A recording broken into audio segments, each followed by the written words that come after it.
The Last Line is a completely free podcast, but takes a lot of time, effort, and hard work to make happen. So if you'd like to support the show, then please head over to patreon.com/The Last Line. Thank you.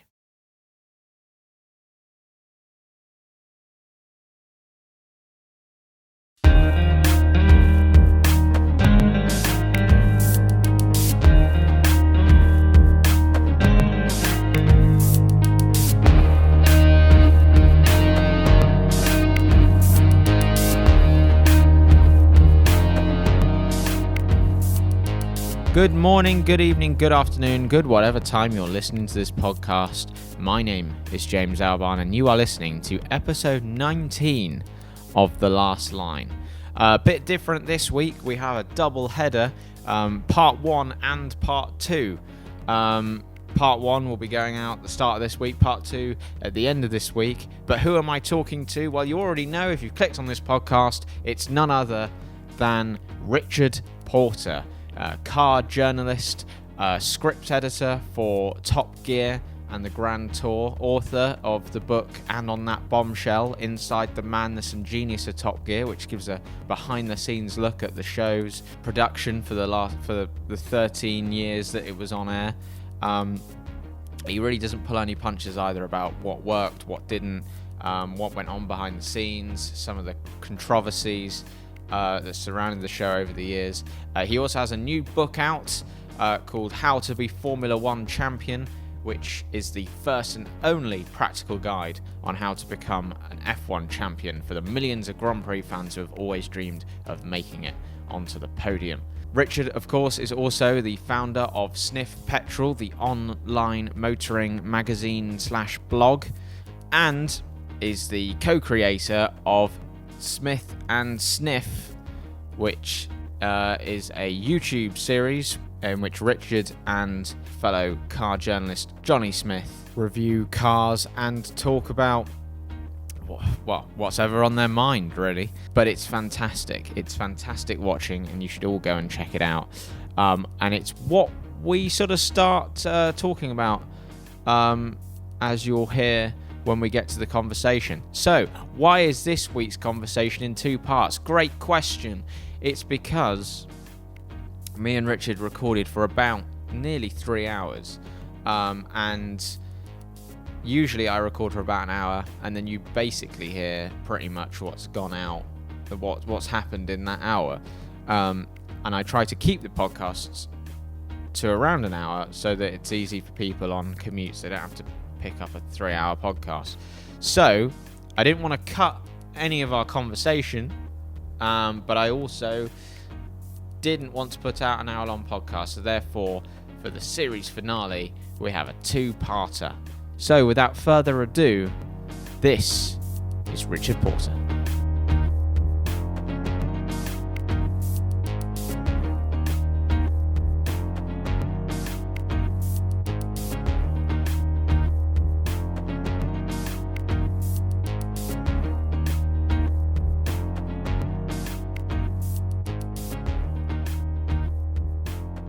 I'm also going to do is hit record on my phone as a backup, which I've never done before. Have you had any disasters? No, I've had one instance where I probably shouldn't tell you this at the start of doing a podcast with you, because it doesn't really it's not great for trust, is it? But it's fine. I do a podcast with a couple of mates, and we've done it for years, and we've had it's only happened once or twice where it's the classic hitting record, but it was already recording. So what you've just done is turn the machine off, and then talk for half an hour, and at the end of it go, it wasn't on. Which was not it's not my job to push the button on the machine. It's my friend Gareth, so it's always his fault. Right. He's always the one who has to fall on his sword and apologise. But it's just I had one heartbreaking where I'd done a whole interview, and then when I got home, I realised that my mic hadn't recorded.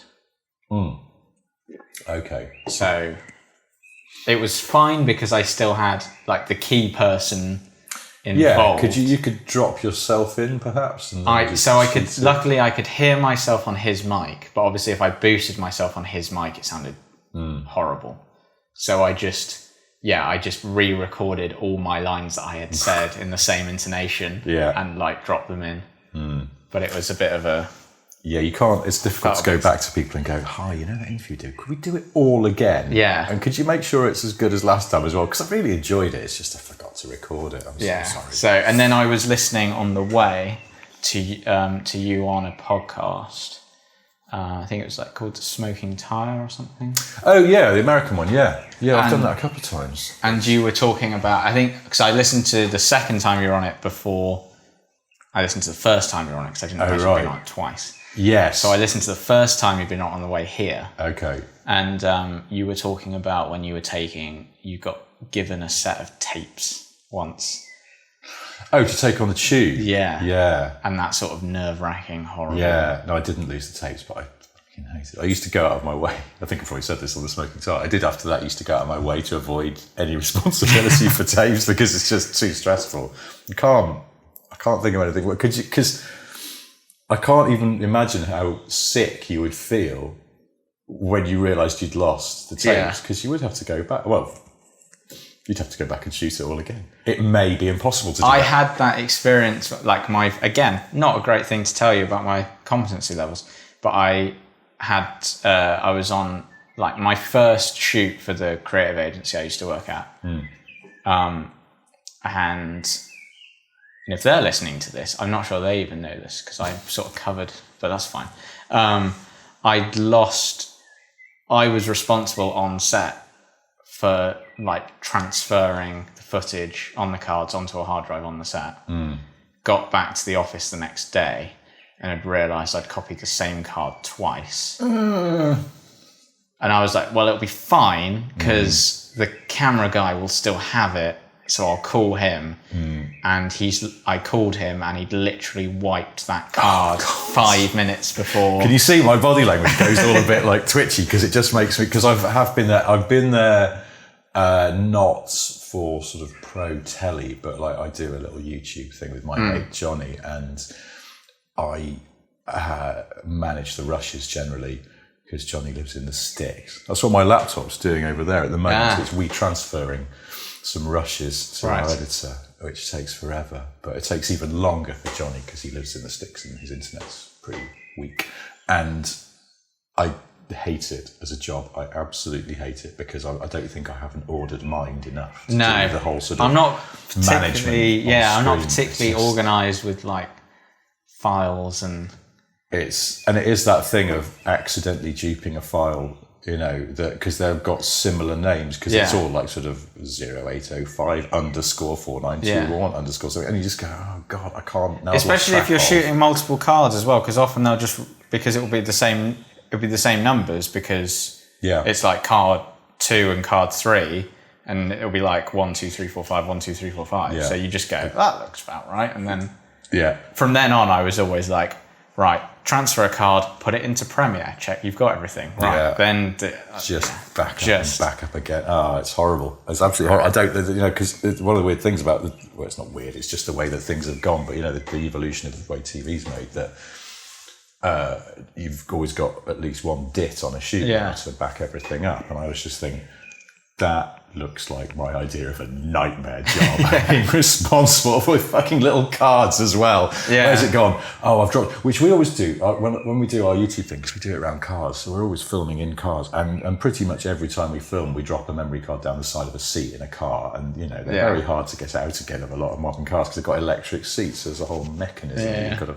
pull basically a little fingernail clipping out of, and it's horrific. I just couldn't think of anything worse than being a dit. Imagine being a dit on a Bond movie. You go, right, we've done the stunt, one shot deal. Have you got the cards? I left them over there on that tray that's just been thrown in the bin. No, I definitely copied them across. I definitely. Look, I can remember what happened. What if I drew a picture? It's awful. It makes me feel sort of slightly goose pimply just thinking about the horrors of losing rushes from increasingly expensive film shoots. But anyway. How did is it Smith and Sniff or Sniff and Smith? It's Smith and Sniff. Right. It's our YouTube channel. Yeah. Yeah. Because I've been watching a lot of them. Oh, have you? Yeah. Oh, okay, I apologise. I wouldn't watch too many at once. We had a guy in the comments last week, I think, went, just discovered this channel and I've been watching them back to back for the last 2 days. And I was like, stop. You must stop now. This will rot your brain. It's just two men talking rubbish. Go to the pub with your friends. You'll achieve the same effect. Which is partly why I think people like what we do. Not many people. I mean, we've just ticked over 10,000 subscribers, which is okay, you know. But it's sort of, I think we look slightly enviously at people like Harry Metcalf, who I used to work for at Evo magazine, does his sort of, it's called Harry's Garage, where he just looks around his collection of cars and things. And I can't remember what he's doing now, numbers wise, but you know, he sort of seems to be the gold standard of this little corner of the internet, which is unashamed car nerdery, you know, because Harry's not embarrassed to go, let's get the bonnet up. Now, the interesting thing about these carburettors is, and at no point does he go, I'm sorry, I'm probably going on a bit, because he knows that he's got an audience which is certainly bigger than ours that's still staying with him on that, because they want the information. They actually like the fact, I mean, I sort of feel partially responsible for this in a way, that Top Gear sort of, in its pomp, when we were doing it with Clarkson, Hammond and May, we took more and more information out of the show to make room for people's trousers falling down and explosions and things. And I think probably there's a section of people who are into cars enough. They're actually hungry for information that isn't there in sort of mainstream car telly. And so they'll seek out videos on the internet. And there are quite a few of them. I mean, you know, and there's all the sort of influences, you know, the kind of blokes who are buying Lamborghinis and there's all sorts of weird videos about of the guys who don't own any cars, but just like spot cars. Yeah, I don't. Is that still going on? And then like stand by them. That used to be. I thought that was more of a thing, sort of 6 years ago, because it used to be. The classic was, I guess they'd sort of go down to Kensington on Knightsbridge in West London, and then just and there'd be a load of Lamborghinis with sort of United Arab Emirates plates. Yeah, because all the people who come over to summer in London, because it's too hot in UAE or Dubai or wherever, they bring their cars over and then just rag them around, round and round Harrods, basically, treating Harrods like a sort of racetrack. And and that used to be the thing, wasn't it? It was sort of well-spoken blokes behind the camera going, "Oh, look, it's an Aventador," and that was sort of the new frontier of car YouTube. And I think it's evolved now. I think there's that guy Shmee who is now, you know, in front of camera and does a lot of videos, and I think that's where he started. He just used to go and shoot supercars on the street, and then he started buying his own. It's quite interesting. Yeah. I mean, I was going to say as a business model. I don't think it is a business model. I think people were sort of lured into this belief that maybe it was, and that people were getting hugely rich off YouTube. And I don't know that anyone particularly did. Really, they certainly don't now, do they? It's like there's nothing much in YouTube unless you're, you know. I think unless you started billions of views. And started when it started and grew with it. But it's weird how you say like 10,000 is like good, but it still feels kind of small on the internet. So as I say that, I realise it sounds stupid because I don't know 10,000 people. Exactly, that's a lot of people. Because I was thinking about this the other day because I think I've got a couple of my films on YouTube. And one of them is like a short documentary, and it was about a YouTuber who'd sort of like got into some controversy and stuff. So I just, but because he was in it, it's got like 30,000 views at this point. Because the YouTuber gave you the sort of boost, just people would just click on it because his face was in it. Oh, I see. Yeah. And it would come up, if you searched him, it would come up like the second thing on the thing.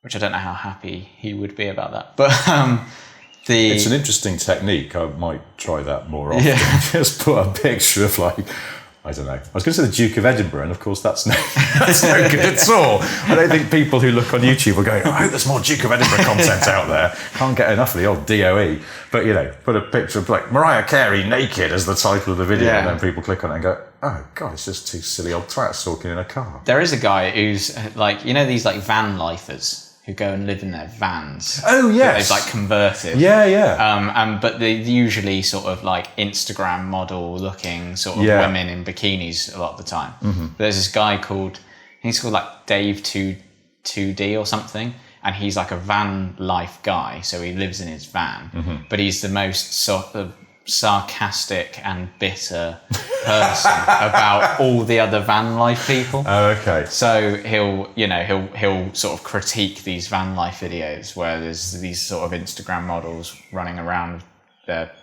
in their tiny bikinis, and he'll go, well, we all know you have to shit in a bucket. But is that also because he's someone who has to live in a van because life hasn't quite gone the way he planned, rather than a lifestyle choice of living in a van where he could just go back to his parents' mansion in Bel Air or something if he wanted to? But he's discovered this thing with like the YouTube algorithm that if he just puts, he'll have his like TV hooked up to his like Alexa in his van or whatever, and he'll just ask, like, Alexa, show me videos of bouncing boobies, and then there'll be like models in it, but it will do better on YouTube because he's got that in the background while he's talking.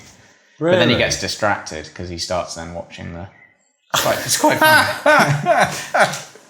So really, the next time that we're filming for YouTube, if we just put a still frame of, I don't know, Love Island in the background, that might game the algorithm beyond... He also got loads of views because he'd done one video where he made a joke about French construction workers. Right. And it was like years ago, but then he suddenly got like loads of views on that video when Notre Dame started burning down because people were searching for like French construction workers or whatever. Why would they? For some reason. But he got so many. So now he always like name checks French construction workers in his videos as well.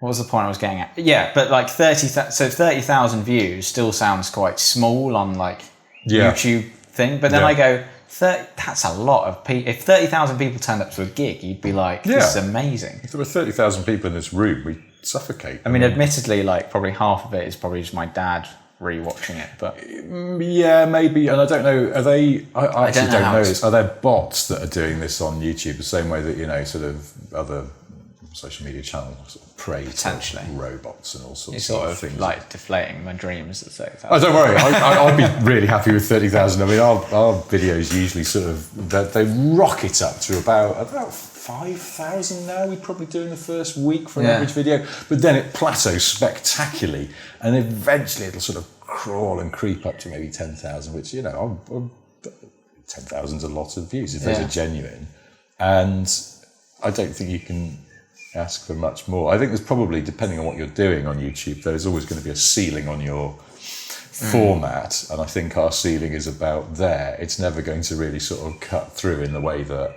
but I don't know. I mean, it's always, I suppose it's, I think middle-aged men talking about cars is probably an increasingly unfashionable avenue to pursue compared to like gaming and stuff that's big on YouTube. I don't know. Yeah, I honestly don't know. But then would you have said at the start of, was it when Top Gear was brought back, was there ever, I mean obviously you couldn't have like anticipated that it would be like the massive nation, not at all, like worldwide thing it was, but was there a thought that like people would want to watch it, or were you sort of all unsure whether actually like is, like you said, is middle-aged men talking about cars unfashionable?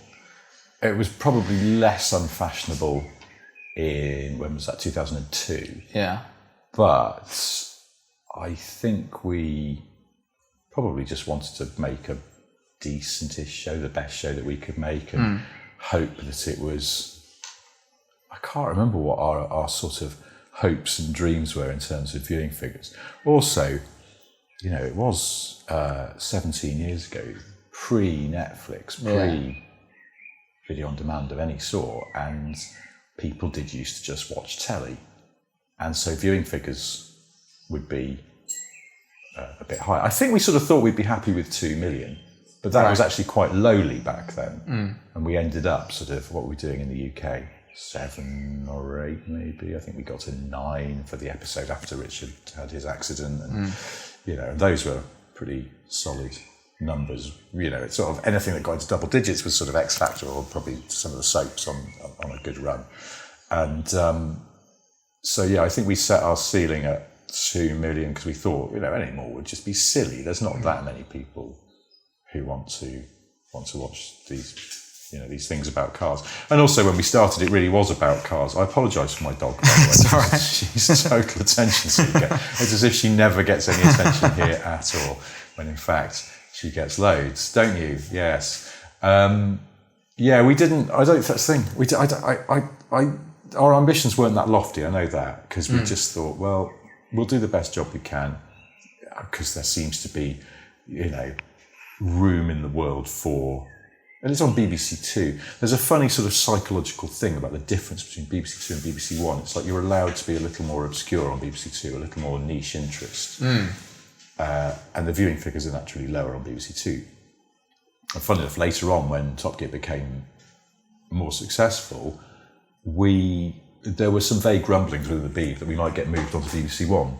Right. And we always fought it, because on the logic that, although it's a great mark of, you've become mainstream, you've become big enough to go on BBC One, and a lot of shows, Have I Got News For You was originally a BBC Two show, and I suppose quite a few comedy. Is it on BBC One now, or is it still on BBC Two now? Top Gear's still BBC Two. Right. That's the thing. I think we always fought it, and I think it's now sort of accepted it's a BBC Two show. But we fought it because I think we realised that because when you do become mainstream, if you get promoted, in inverted commas, to BBC One, there's no going back. When your ratings start to fall, you'll just be cancelled.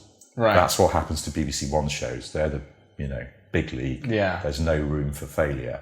BBC Two, a little bit more leeway, a bit more flexibility, and it probably speaks to the not cynicism, the scepticism, and the natural sort of fatalism of those of us who'd worked on the show for a long time, that we always assumed that we would at some point just go completely to cock and lose all our viewers, and we didn't want to risk that. We thought we could probably soldier on BBC Two for a bit longer in our sort of waning, failing hours. They wouldn't cancel us straight away, because Two's a bit more tolerant of these things. One, they'd just take us outside and shoot us immediately. So that was why I think we always sort of fought back against any promotion, where a lot of shows would probably quite rightly go, oh bloody hell, BBC One, that's a big deal. That's when you've made it. If you're a BBC One show, you're flagship. That's great. I think it retains because you're always like we're the pokey little car show, even though we all knew you weren't, but it was that kind of.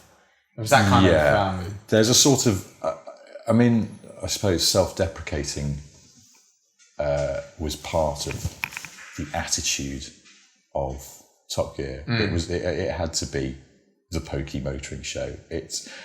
If we ever started to sort of really trumpet our achievements, then it meant we'd completely lost our minds. We had to always, and it extended to the way that we made the show. Molly, you do not need to go out. You've just been out. Come over here. We can have the door open if you want. It's not gonna. I need to unclip my mic and just go and open the door. Sorry, bloody dog. Right. You just go in there. What is wrong with you? Oh, but I really need a wee. No, you don't. What were we just saying? So they're being self-deprecating and all of that. It was all sort of part of the attitude of it, and when we made the show, we were sort of in deliberately shabby offices, and we didn't for a long time spend any money. There's a great TV cliche about all the money's on screen, and I think it was very true for Top Gear, because we didn't go overboard on fancy hotels and things like that.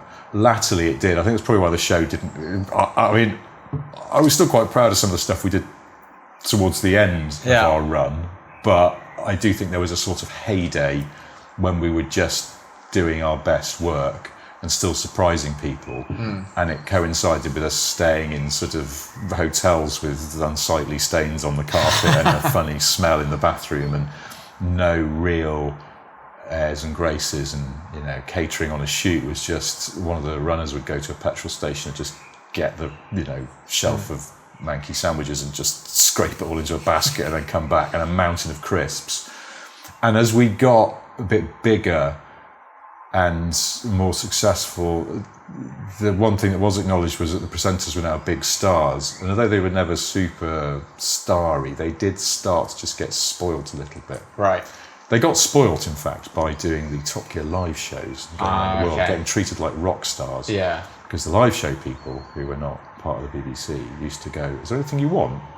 And after a while, they cottoned on, and they would just go, "Oh, well, actually, yeah, I really like hula hoops." In James's case, "Can I have some beef hula hoops, please?" And they'd go, "Well, we are in the middle of nowhere in New Zealand, but we'll get some." And then they genuinely when they were in New Zealand doing the live show, they were staying in this beautiful house on the coast. I think I wasn't there for this, but I've been told this story. They're staying out on the coast, remote location, and they've got a helicopter to take them into Auckland to do the shows. And then one evening, I think I'm getting this right, Jeremy said, "Quite fancy playing Monopoly. I'd love a game of Monopoly now," which is a bizarre thing to say, but I really like Monopoly. "Is there a Monopoly set in this house?" And they looked around and went, "No, there isn't."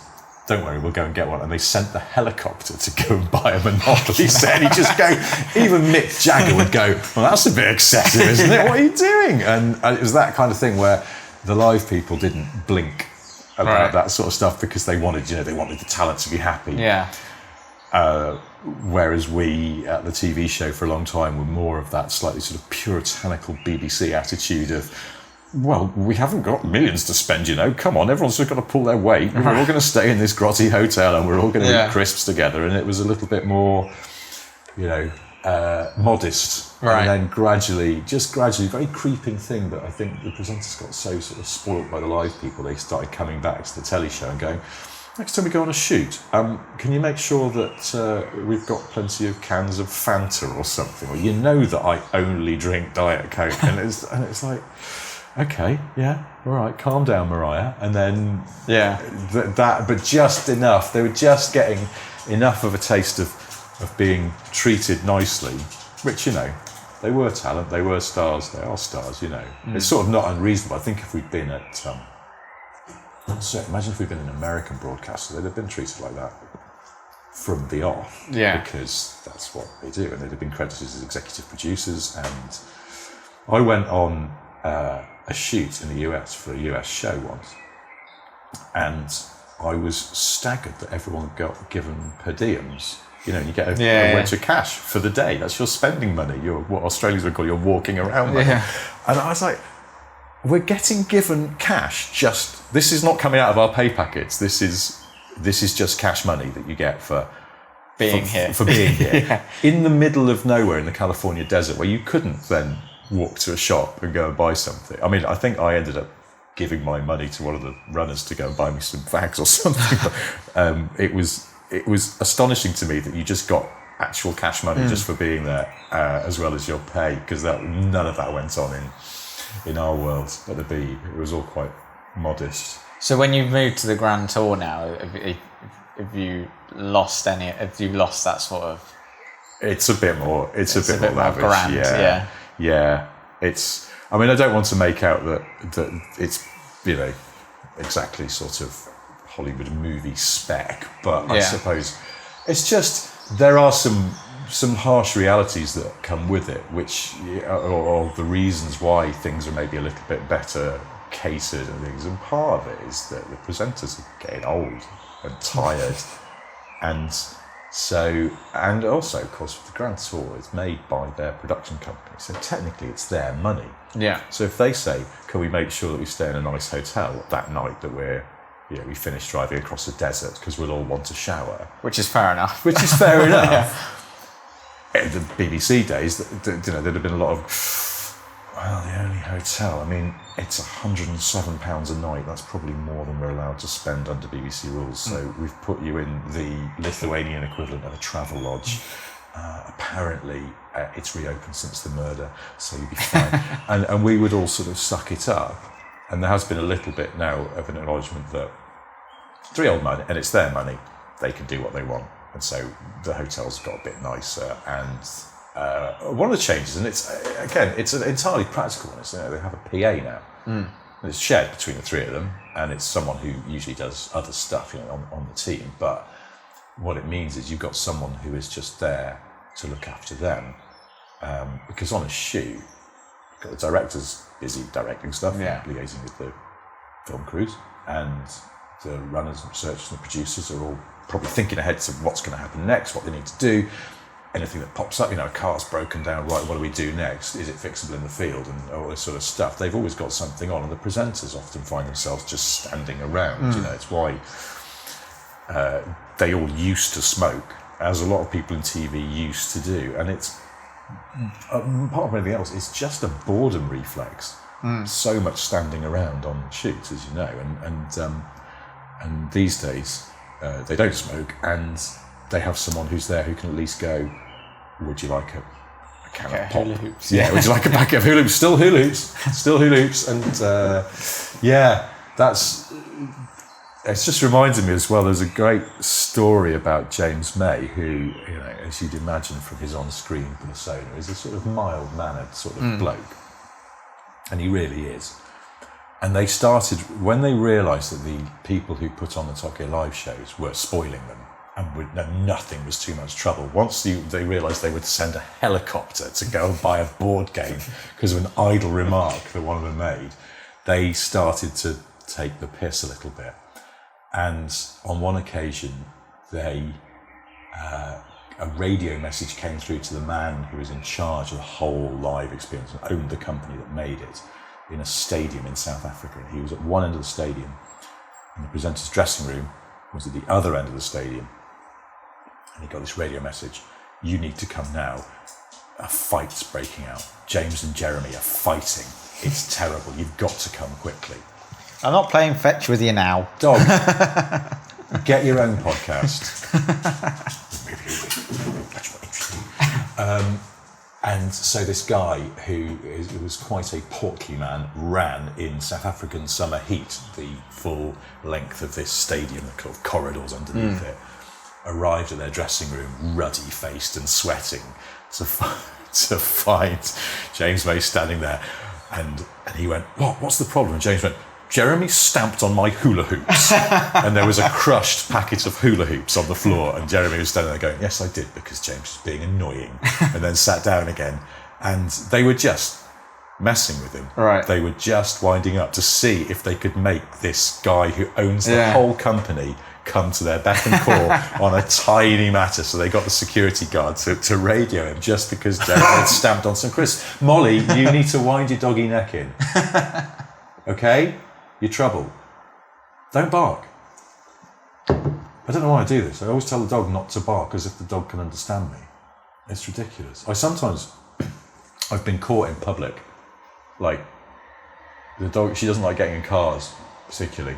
And you have to encourage her / lift her, which is always undignified into cars. But I remember once I was trying to get her to go into the back of a car, also because I borrow cars through work, so I think it's unfamiliar cars freak her out. Mol, I will take that ball away from you. Honestly. The ball's, I don't even know where the ball's gone now. Well, that'll now lead to a problem because she'll get all stressed out that she's lost her ball. You're an idiot. Yeah, I was once trying to get her to get into an unfamiliar car and she was just refusing. And I basically sort of in an angry stage whisper went, look, stop being a dick about this, and then realised that there was someone walking past behind me.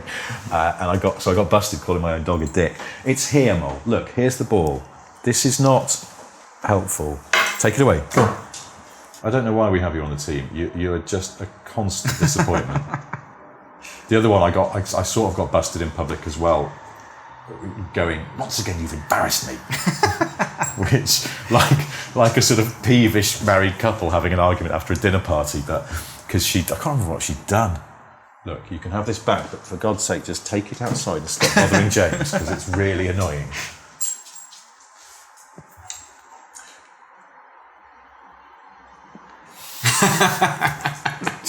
I should have known. I should have just picked a day when I could have sent her away. Mol, seriously, dude. You've put us in an untenable position here, Molly, now, with your ridiculousness.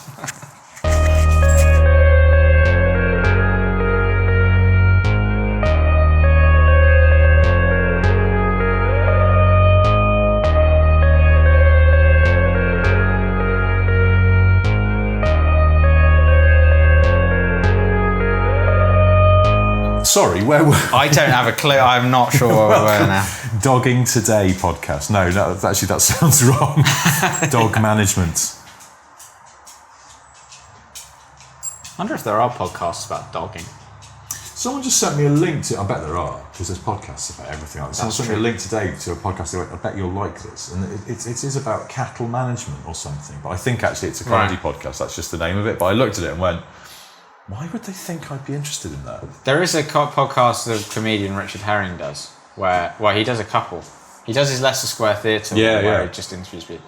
He also does like one where he plays snooker with himself. What? It's like it's like called like Me Versus Me Snooker or something. It's like, and he's got like, I don't know, like it's probably not exaggeration to be like 100 episodes of like, and like a running score of like him just playing. Is it just him like saying me 1 versus me 2 snooker, and he just like commentates what's happening. But then occasionally, because he's doing it in his basement. Right. Occasionally his wife will come down and you'll hear her just like give him the most withering sort of like, why are you doing this again? And there's also there's also one he does, it's just him collecting stones or like moving stones. So there really is a podcast about everything. That's I can't remember what we were talking about now. We were James May, hula hoops. Yeah, so hula hoops and being spoiled. That's one thing I was going to ask you actually, which is it's probably like a Top Gear nerdy fan question, which is probably going to have a very boring answer. Probably.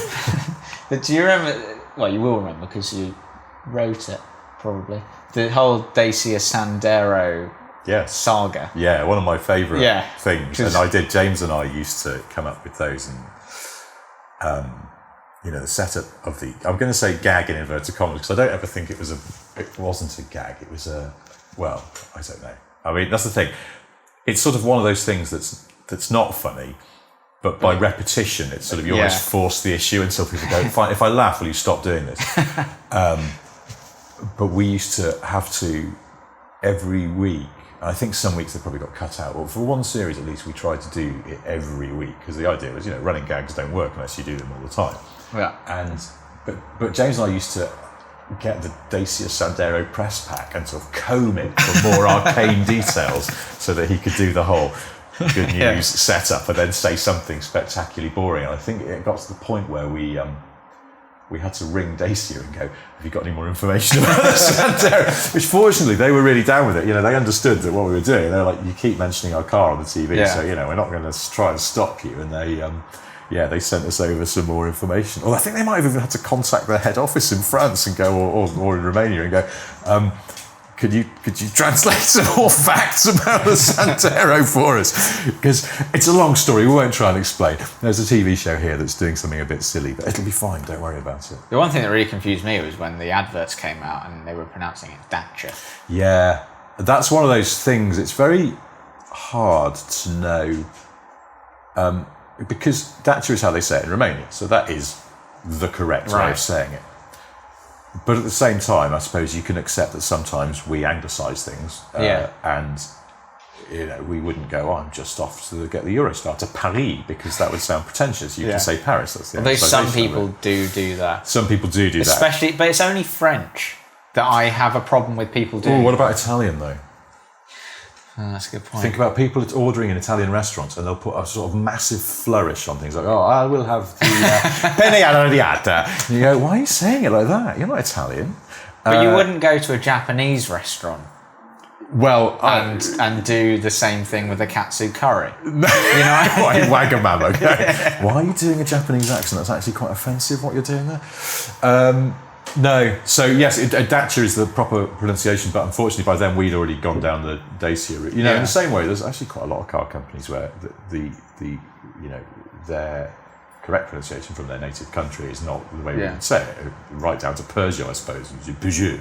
But Dacia, I think they did try to say to us it should be pronounced Dacia, and we went, well, it's too late now. We can't. Please don't try and push this one because it. Also, things like that, Jeremy, as the mischief maker in chief, used to catch on to stuff like that, and then he would deliberately, do the wrong thing. Again, when they were doing the live show, they used to have this flying car thing. It was basically a big sort of blimp that was car-shaped. And in fact, this was Richard Hammond, also a man who likes mischief. He had to say, "Isn't that amazing? It's a flying car. That's been built specially. It's a one-off. It's worth over £200,000." And afterwards, the guy who built it came and went, "It's not actually worth £200,000. It's worth about £50,000." And rather than go, "Oh God, okay, sorry, I'll get that right next time," because he used to do sort of 7 shows in a row, Hammond just went, "And it's worth £400,000. The guy came back and went, "No, I told you, it's only worth £50,000. "Oh, I'm so sorry, I got it wrong again, didn't I?" Next show, "It's amazing, isn't it? And it's worth over £2 billion. He just kept, the more the man pointed out, the higher the number went.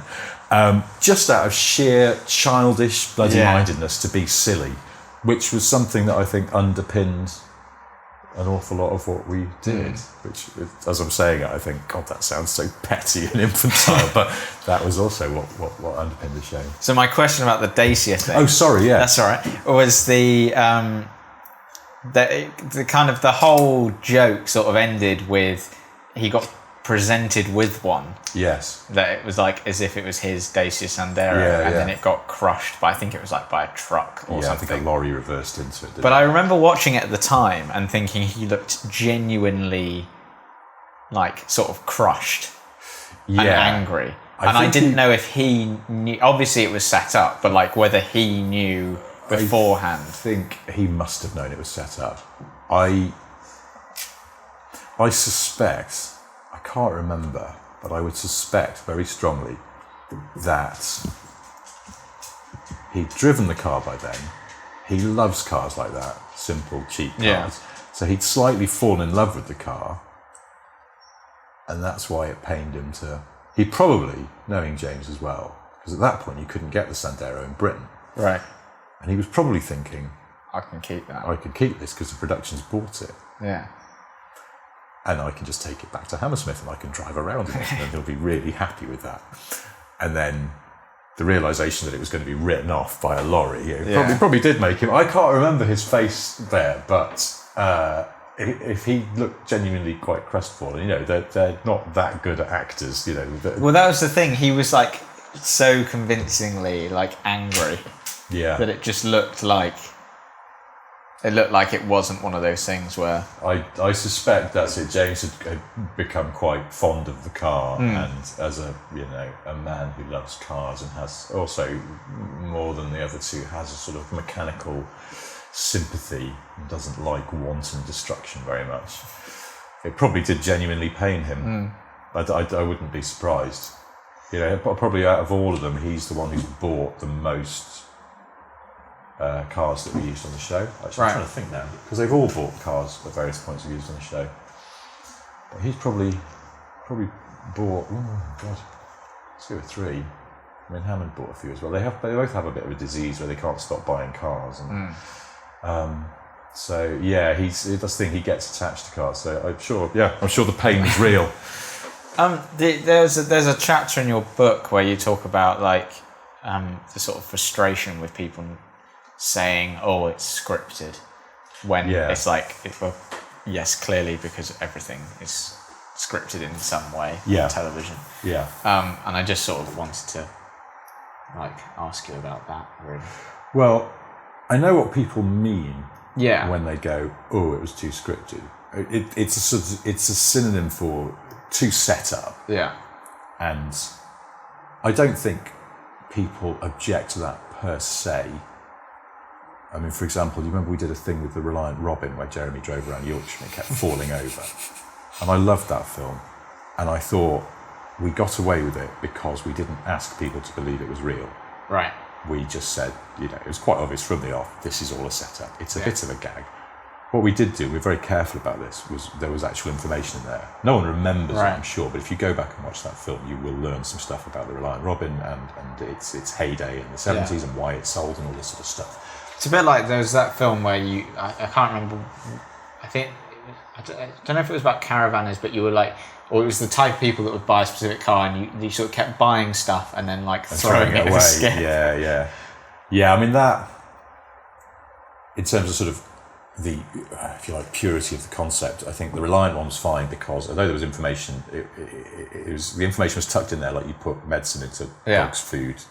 It's hidden, but it's hopefully doing something. You know, people. It gives a substance to it, so that actually you kind of go, this wasn't just mucking around. If you really wanted to know when did the Reliant Robin go on sale, something like that, it was in there somewhere, I'm sure.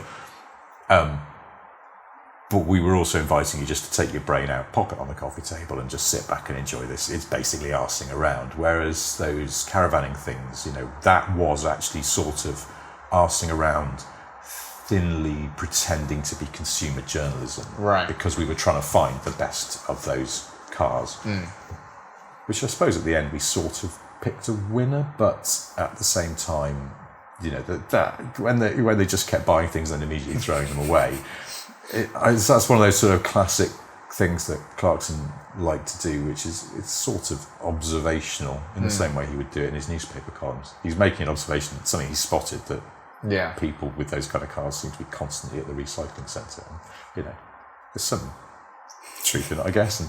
But then what we were doing is sort of making a low-quality comedy sketch, really, and it's fine. I think we got away with it. But that was a bit more of a mismatch because it's like, on the one hand, we're trying to tell you which of these quite popular types of car is best, and on the other hand, we're just dicking about. So, but in terms of the scripted thing, so it used to frustrate me just because that's the thing. I think people used to mistake things that were very heavily contrived, in as much as we'd sort of planned them. People used to think they were sort of spontaneous bits, and then they'd alight on things that were actually sort of fairly unplanned, something that happened on location, and go, oh, it's also set up and scripted. And so I suppose my objection really is just it's felt a little unfair in that, and frustrating, because you're sort of like, you don't understand how this works. But I saw it this week after the new series of Top Gear started, the new one with Freddie Flintoff and Paddy McGuinness, and I saw somebody on Twitter going, at last, isn't this what we've been asking for ages, proper unscripted entertainment? And I was like, I just wanted to go, and I, you know, for the record, I thought that the new Top Gear was really good. Right. And there is a lot in there that is clearly off the cuff. Yeah. And, you know, in that first episode, there's a fantastic bit. It made me laugh out loud. It's such a small thing, but Flintoff loses patience with the timed challenge because he's lost, and he grabs the stopwatch and absolutely lobs it over a big pile of stones or something. And Chris Harris just went, good arm. And it's just, I don't know why we were like, it's just because it is the kind of thing that just blokes bullshitting. I quite enjoyed the bit as well where Chris Harris, Paddy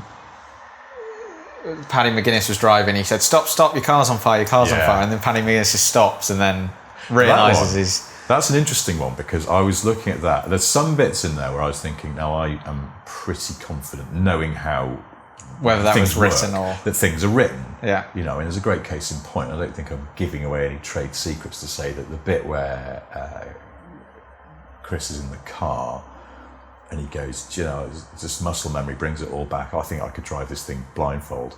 Cut to a challenge. It's like, now that's written, because you're setting up a challenge. Someone's had to book that airstrip, get those props. This has all been planned in advance. And I don't think the viewer generally is bothered by that too much. And I don't think, you know, I'm sure most people spotted that as an obviously set up bit. But them trying to throw each other off in the challenge by, you know, your car's on fire, I was like, it feels like that probably was just an in the field thing. And whether they thought of it, whether, you know, because that's what I used to go on shoots sometimes with Clarkson, Hammond and May. You know, part of my job was sort of in any situation like that, if I suddenly thought of something I thought might work, I'd sidle up to one or all of them and go, you know, lads, what if? And it was just having another brain on it. They're all very good at thinking in the field as well. And Jeremy particularly, because he never stops. He's got a very restless imagination and just always wants to find a new angle and think of something new. And so it's hard to tell sometimes whether things, even sort of knowing how it all works and having been there and experienced the sort of the bits where, there's also the bits where sort of something, isn't quite working out, but then it's lifted just by the presenters being on top form. You know, some of those challenges. That's the thing. I mean, you watch them doing that thing on the new Top Gear. And part of this, they were just reversing cars around, I think, like a sort of gravel pit. I mean, on paper, it's not brilliant, but that was a good sequence because they were really funny. And there was an obvious competitiveness that, again, it felt unforced, it felt very real. And I suppose part of it is whether you've written something down. And I said this in my book, but you know, scripted can just mean one sheet of A4 that says, here's the opening challenge, here's where we're going to go, here's what we'd like to get out of this. There's going to come a point where you have to modify your cars. You know, those modifications are usually planned in advance. We might make them look like they're in the field, but it's if you're in the middle of nowhere in somewhere you've never been before, you have got to make sure there's a workshop that you can get access to do that stuff. Yeah. So there's a bit of planning there. But you know, there's a script in inverted commas might just be this is the idea. A kind of sort of, it's not a detailed recipe, and it's certainly not. It's not you know, like a drama script or something where it's every line is written out. I mean, we would only do every line is written out for those tests on the track. One presenter, they're reviewing a car. You have got to structure those. Yeah. They don't work if you don't. The dog is now, in a fit of pique, the dog is now pulling my garden apart. Honestly, why do we have you? Don't look, oh my God, look at that sad face. Watch. Mind your own business. So that's the thing. I'm probably oversensitive to this sort of scripted / unscripted allegation because, you know, the scripts were my department. But it's just a slight frustration because I think that people's perceptions weren't in line with the reality of it. But, you know, the point I made in the book is that almost all TV is scripted, from the weather to, you know, new Netflix drama, or it's all got something written down. It's cameras, running cameras with crews and stuff is very, very expensive. It's a brave producer that signs off to send crews into the field with absolutely no idea what anyone's going to do. Yeah. And it usually results in shite unless you're doing a fly-on-the-wall documentary. And even then, you know, the sort of relatively recent genre of what the Americans always call unscripted reality, which is anything but, you know, very. Well, they suddenly Shore and stuff. They happen to bump into each other on the same streets, and or they're sitting in cafes and they're having that, and it's really funny because you know how that sort of genre of program came to the UK, and you realise that British people just aren't as good actors as Americans. And I used to think it's because we're just used to... American sounds more dramatic and interesting to British ears. But I don't think it is that. I think Americans are just somehow better at, you know... It's in the same way that... Do you remember the first Austin Powers film? There's a line where... I don't know why I always remember this. Liz Hurley has to say, "Lock and load, boys." Right. And in her well-spoken English accent, it sounds fucking awful. That's not an expression that any English version should ever say. It's just terrible. And if that line had been delivered by any American actor you can think of, you know, I don't know, Julia Roberts or someone, they'd have absolutely sold it. You'd have gone, yes, they will lock and they will load, I believe you. But it's just some things that British people can't say. And I don't think that British people can... sell those unscripted reality things where they're sitting in a cafe going, because the Americans, it just feels like it could be a conversation, and over here it's like Real Housewives of Cheshire or something, and it's two very orange women going, "Sir, tell me more about what happened with you and Dave," and it's like, I don't believe a word of this. Apparently, like on Love Island, they have which I'm a bit embarrassed about now because I've realised you listened to my Nick Helm podcast at the start. I said I've been watching Love Island. But there's apparently like PA systems throughout that, which isn't surprising. PA systems around the house that if people are talking together and they just sort of go off topic and start talking about what their favourite like pasta is. Yeah. They have like a producer over the PA going, "Get back to talking about the thing last night," and stuff like that. A friend of mine had a housemate who worked on The Only Way is Essex. Right. And without the benefit of the PA system, but just in the room, had to do the same job. Because apparently they used to just drift off topic, and on some occasions, like, just fall asleep or something. They'd be having a conversation on the sofa, and then one of them would just nod off, like they weren't capable of holding proper conversations without somebody basically with a stick going, "Could you remember to discuss what happened last night in the nightclub?" So yeah, but to that point as well, when people sort of say, "Oh, it's Top Gear and the Grand Tour, it's very scripted," I sort of go, they're not that good actors. They're not bad at mugging for camera, and they're brilliant presenters. They're great at that sort of underrated skill of knowing how to deliver a line, which extends to voiceover as well. I mean, the three of them, tremendous voiceover artists, knowing where to land emphasis and stuff in one take, which is a skill, and making it fit as well, because it's very tight tolerances on those VOs. That was something I noticed as well about the VOs on the new Top Gear show this week, is that Paddy McGuinness's voiceovers sounded like they just let him be naturally Paddy McGuinness in the voiceovers. It didn't sound too sort of forced in terms of, it was just like, "Oh, right, Paddy, you just say it how you need to say it." I used to supervise the voiceovers for Top Gear and for the Grand Tour, and quite honestly, a lot of the time the presenters are pretty self-producing because they know what's required. But every so often you would have to, you're sitting in the control room, you've got a button to speak to them in their headphones in the soundproof booth, and you'd have to do the, that was, it's pathetic. You always preface it with, "Yeah, that was great," which is in fact a lie, because what you're going to do next is ask them to do it again, but better. Yeah. And, just because it felt like the tone was wrong, or you're trying to match the tone or the level of the previous bit of in-vision talking, and you'd have to ask them to do it again.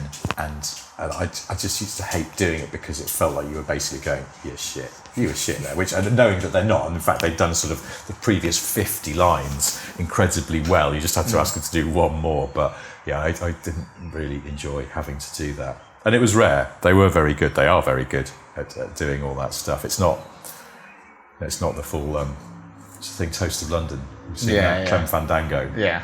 With that the yes line. Do it more. Or a director friend of mine once had to ask the presenter Tiffany Dell if he could do a VO line again, faster and more mysterious. Oh. And Tiff went, "What? What that means?" There's nothing like to be a presenter being indignant in the booth. Yeah. "Why are you telling me this? I don't understand. What?" And then you take your finger off the button by accident, then you're talking to them, they can't hear you, and then they're just there going, "Hello? Hello?" Voiceover booths are great places for hilarious shenanigans.